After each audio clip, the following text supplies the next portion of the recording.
ప్రవచనకర్త గరికపాటి నరసింహారావు మధ్యాహ్న భోజన పథకంపై చేసిన వ్యాఖ్యలు ఇప్పుడు ఆంధ్రప్రదేశ్లో రాజకీయ సామాజిక చర్చకు దారితీశాయి. ప్రభుత్వ పాఠశాలలో భోజనం పుస్తకాలు అందించడంపై ఆయన చేసిన విమర్శలకు ఏపీ స్టేట్ ఫుడ్ కమిషన్ ఘాటుగా సమాధానమిచ్చింది. కాబట్టి గరికపాటి గారు కొన్ని వ్యాఖ్యలు చేశారు. డొక్కా సీతమ్మ బడి భోజన పథకం, మధ్యాహ్న భోజన పథకం గురించి కొన్ని మాటలు మాట్లాడారు. వాటి గురించి మీ స్పందన ఏంటి సార్ అని, ఎందుకంటే నా రిలేటెడ్ కాబట్టి నేను కొంచెం క్లారిటీ ఇస్తానండి. అంటే ఆయన చెప్పారు, ఆయన చెప్పడం వల్ల కొన్ని లక్షల కోట్ల మంది వింటుంటారు. కొంచెం వాట్ ఈజ్ వాట్ ఏంటి అనేది, అంటే వాళ్ళకి అంత అవగాహన ఉండకపోవచ్చు, ప్రజలకు కూడా అన్ని విషయాలు తెలియాలి అనే ఒక ఉద్దేశంతో నేను ఈరోజు మీ ముందుకు రావడం జరిగింది. దాంట్లో భాగంగా ఒక్కసారి ఆయన ఏం మాట్లాడారు అనేది ఒక్కసారి మనం చూద్దామండి. మధ్యాహ్న భోజనం ముఖ్యమైనది, చదువు మధ్యాహ్నం అయిపోయింది. చదువు ఎవడికి అక్కల భోజనంలో గుడ్డిట్టారా, గడిది గుడ్డిట్టారా, అన్నం తినేవాడు కొడుకుడు పెట్టడం బుద్ధి ఉందా లేదా, చదువుకోమని లేకపోతే వెళ్ళిపోమని చెప్పేవాడు. కొడుకుడు కోసం వస్తాను, ఈ గుడ్లు లెక్క రాయాలి మాస్టర్లు, వాళ్ళ కర్మ కాలిపోయి. చదువు చెప్పక్కల్లా, ఎన్ని గుడ్లు వెళ్ళాయి, ఎన్ని గుడ్లు మిగిలాయి, ఎన్ని గుడ్లు మధ్యలో పేలాయి, ఎన్ని గుడ్లు ఈ మాస్టర్ తినేసాడు. ఇంక వీడు చదువు ఎందుకు చెబుతాడండి?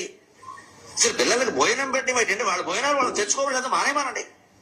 అంటే పిల్లలకు భోజనం పెట్టి పుస్తకాలు ఇచ్చి యూనిఫార్మ్ ఇన్ని ఇస్తే వాడు చదువుతాడా? శోభనం పెళ్లి కొడుకు కూడా మంచమే కూర్చుంటాడు.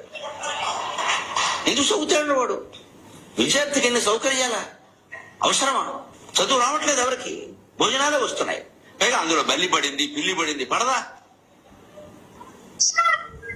ఆ వండి పెట్టే వాళ్ళకి డబ్బులు ఉండవు. ఎక్కడి నుంచి ఇస్తారు? ఎంతమందికి ఇస్తారమ్మా? దార పోస్తారు ప్రభుత్వం వాళ్ళు. ఎక్కడి నుంచి ఉన్నాయి డబ్బులు? ఇక్కడ నీ డబ్బులు పెట్టి నువ్వు చదువుకో, నీ అన్నం నువ్వు తిను, నీ బట్టలు నువ్వు కట్టుకో, నీకు ఇష్టమైతే చదువు. ప్రభుత్వం పని ఏమిటంటే, ఉభయ తెలుగు రాష్ట్రాల పెద్దలందరూ వింటారు నా కెమెరా ద్వారా కాబట్టి చెబుతున్నా, ప్రభుత్వం కర్తవ్యం బాగా చదువు చెప్పడం తప్ప పుస్తకాలు ఇవ్వడం, బట్టలు కుట్టించడం, అన్నం పెట్టడం కాదు. ఇది కొంచెం బాధాకరమైన విషయాలు. ఎందుకంటే ఈ మిడ్ డే మీల్స్ అనేది పేద పిల్లల హక్కు. మనము జనరల్గా ఆలోచిస్తే ఇది ఒక ఫ్యాషన్, అదొక లగ్జరీ కాదండి. పిల్లలు పెట్టే భోజనం ఒక లగ్జరీ కాదు, అది వాళ్ళ జన్మ హక్కు. ఆ విధంగా మనకు ప్రభుత్వాలు, సుప్రీంకోర్టు దాని మీద మనకు చెప్పడం జరిగింది. దీంట్లో ముఖ్యంగా దాదాపు 1960లో తమిళనాడులో ఈ మధ్యాహ్న భోజన పథకాన్ని అప్పటి ముఖ్యమంత్రి వర్యులు కుమారస్వామి కామరాజ్ గారు ఆయన ప్రారంభించడం జరిగింది. దాని తర్వాత 1996లో మొత్తం ఇండియా అంతా ఇంప్లిమెంటేషన్ చేశారు. అప్పుడు 1 to 5th వరకు మాత్రమే మధ్యాహ్న భోజనం ఇచ్చేవాళ్ళు. 2003లో పూర్తి స్థాయిలో 10th క్లాస్ వరకు, ఫస్ట్ క్లాస్ నుంచి ఈ మధ్యాహ్న భోజన పథకం అనేది అమలు చేస్తున్నారు. దీంట్లో ముఖ్యంగా ఒకటి గమనించాలండి అందరూ కూడా. దీంట్లో ఆర్టికల్ 21 రైట్ ఆఫ్ లైఫ్ అని మన రాజ్యాంగంలో ఒకటి ఉందండి. దీనికి సపోర్ట్ చేస్తూ సుప్రీంకోర్టు చెప్పిన మాటలు కూడా దీంట్లో మిళితమై ఉన్నాయి. అదేమిటంటే, జీవితం అంటే కేవలం బ్రతకడం కాదండి, గౌరవంగా బ్రతకడం, ఆరోగ్యకరమైన పోషకాహారం, కనీస జీవన ప్రమాణాలు అందులో భాగంగా ఉంటాయి. అంటే ప్రభుత్వం జనానికి రేషన్ ఇవ్వటం, పిల్లలకు పౌష్టికాహారం అందివ్వటం దానమో దయో అలాంటివి కాదండి, అది వాళ్ళ హక్కు. భారతదేశంలో పుట్టినందుకు మనకు అది ఒక హక్కుగా పరిగణించారు. ఆరోగ్యంగా జీవించే హక్కు, రైట్ ఆఫ్ ఎడ్యుకేషన్ యాక్ట్ అని ఇంకోటి ఉంది దీంట్లో. విద్య అంటే కేవలం పుస్తకాలు కాదండి, పుస్తకాలు మాత్రమే కాదు, దీంట్లో చాలా మిళితమై ఉన్నాయి. పిల్లాడు క్లాసులో కూర్చునే ప్రతి స్థితి కూడా, ఒక పక్క కడుపు కాల్చుంటే మధ్యాహ్న భోజనం లేకుండా విద్య హక్కు నెరవేరదండి. దాంట్లో చాలా ఇబ్బంది వస్తుంది. స్కూల్ పిల్లలకు మధ్యాహ్న భోజనం ఇవ్వడం ఒక చట్టబద్ధ హక్కు. ఇక్కడ ఇవ్వచ్చు అనడం లేదు, ఇవ్వాలి అంటోంది చట్టం. 2001లో సుప్రీంకోర్టు ఆఫ్ ఇండియా ఒక కీలక ఆదేశం ఇచ్చింది. పిల్లలకు డ్రై రేషన్ కాదు, వండిన భోజనం ఇవ్వాలి. ఈ తీర్పుతో మిడ్ డే మీల్ స్కీమ్ దేశవ్యాప్తంగా ఒక బలమైన హక్కుగా మారింది. ఇదేదో రాజకీయ నిర్ణయం కాదండి, ఇది న్యాయ వ్యవస్థ బలపరిచిన హక్కు. అది గమనించాలి ప్రతి ఒక్కరు కూడా. అది కాకుండా ఇలా మాట్లాడడం అనేది కొంచెం ఆయన విజ్ఞత, ఆయనకు పూర్తి స్థాయిలో తెలియకపోయి ఉండొచ్చు. ఇదే గుడ్లు పెడతా ఉన్నారు. గుడ్లు అనేది పౌష్టికాహారం అండి, పిల్లలు బాగా సంతోషంగా భోంచేసి రావాలనేది. దీంట్లో కొన్ని లెక్కలు ఉన్నాయండి. ఇది కేంద్ర రాష్ట్ర ప్రభుత్వాలు మిళితంగా ఇస్తున్న మధ్యాహ్న బడి భోజన పథకం. National food security act implementation అనేది ఒక కమిషన్ నియమించారు.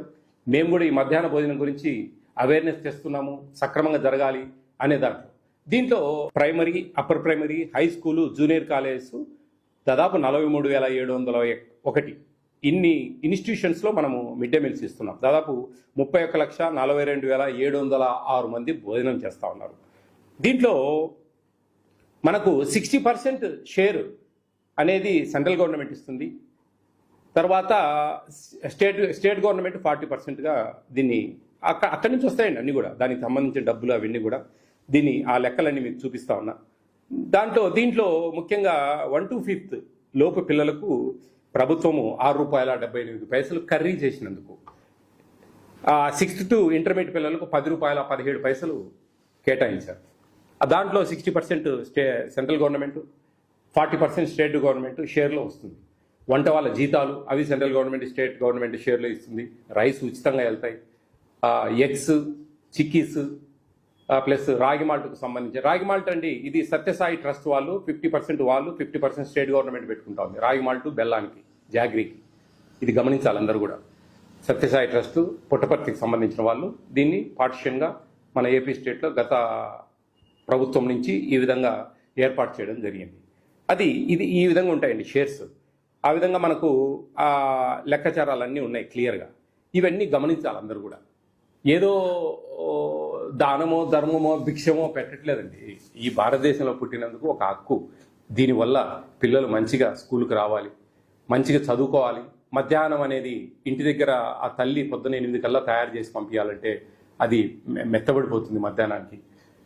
తర్వాత అవి మెత్తబడిపోయిన తర్వాత ఆ చీమలు పట్టడము, లేదా కోతులు తెగపడము, వాటికి ఇది పెట్టడం వల్ల ఆ తల్లికి కూడా భారం తగ్గుతుంది.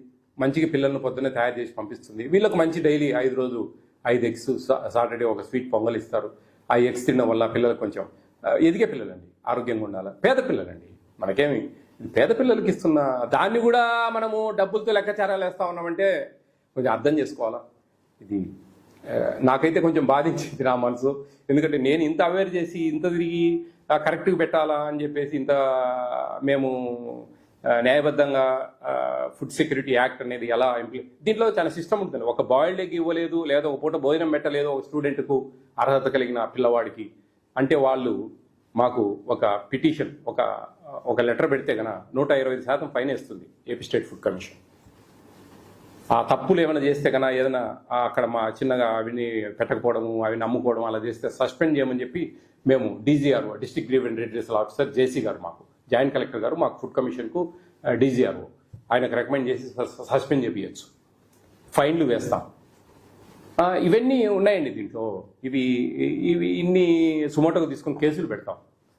ఇంత వ్యవస్థను మీరు నిర్వీర్యంగా, ప్రభుత్వాల దగ్గర డబ్బులు ఎక్కడున్నాయి? కేంద్ర రాష్ట్ర ప్రభుత్వాలకు కొన్ని కోట్ల మంది ట్యాక్సులు కడతా ఉంటే ఇటువంటి పిల్లలు కొంచెం భవిష్యత్తులో బాగా పైకి రావాలి అంటే అన్నం ఏందండి అది? నిత్య పెళ్లి కొడుకు, శోభనం పెళ్లి కొడుకు, గాడిద గుడ్డు, అందరినీ అవమానించినట్టుగా మాట్లాడడం అనేది బాధాకరం. మనం ఏదైనా రికమెండ్ చేయండి, ఇంకా మీరు ఏ విధంగా పెడితే బాగుంటుంది. ఈరోజు ఏజెన్సీలు వండుతూ ఉన్నాయి, వంట ఏజెన్సీలు, వాళ్ళకే బిల్స్ అన్నీ వస్తాయి. ఇప్పుడు మన వైఎస్ఆర్ కడప డిస్టిక్లో ఒక 2 పైలట్ కార్యక్రమాల కింద సీకే దిండా, జమ్మలమడుగులో స్మార్ట్ కిచెన్ అని చెప్పి స్టార్ట్ చేసి ఆ చుట్టుపక్కల ఉండే, ఆ మండలంలో చుట్టుపక్కల ఉండే ఒక మండలానికి అట్లా అందరికీ ఆటోల ద్వారా సప్లై చేస్తూ ఉన్నారు. అది రేపు జూన్ నుంచి మోస్ట్ ప్రాబర్లీ డిస్టిక్ అంతా కూడా ఒక పైలట్ కార్యక్రమం కింద ఇది ఇస్తే అది ఆ విధంగా బాగుంది అనుకుంటే కనుక స్టేట్ అంతా కూడా ఇంప్లిమెంటేషన్ చేస్తుంది. అక్షయ పాత్ర వాళ్ళు బ్రహ్మాండంగా భోజనాలు ఇస్తూ ఉన్నారు. ఇట్లా ఏదైనా మంచి సలహాలు ఇవ్వండి. మీకు ఒక పద్మశ్రీ అని చెప్పి ఒక గొప్ప బిరుదు ఇచ్చారు, ఒక ప్రభుత్వం గౌరవించింది, సత్కరించింది. దానికి సార్థకతగా మీరు ఇట్లా అవమానకరంగా అంటే